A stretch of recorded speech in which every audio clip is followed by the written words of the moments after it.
Naglabasan na naman yung mga pabida, inggiterang mga etsyusera. Sa social media, mga pilingera. Malamang ginawa ko yun kasi may pera. Gaya-gaya daw ako kasi wala nang ingay.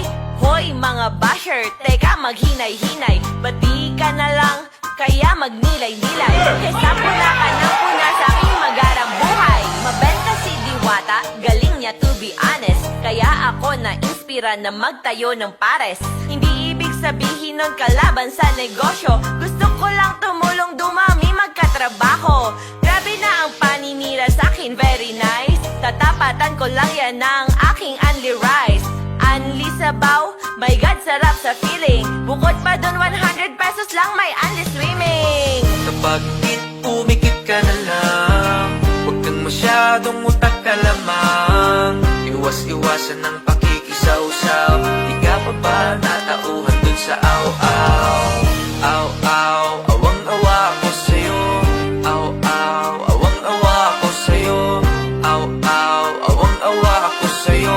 Iyakin ka, hindi naman kita inaano. 100 na lang, ang dami pang reklamo.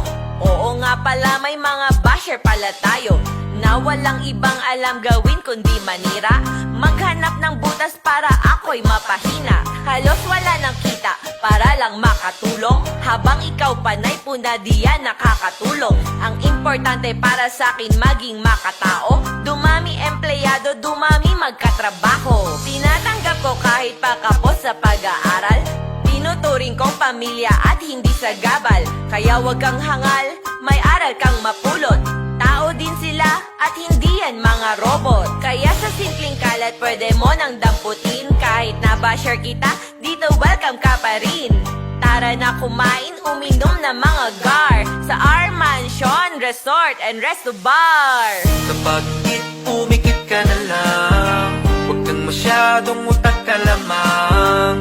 Iwas-iwasan ng pakikisaw-saw. Di ka pa ba natauhan dun sa aw-aw? Aw-aw,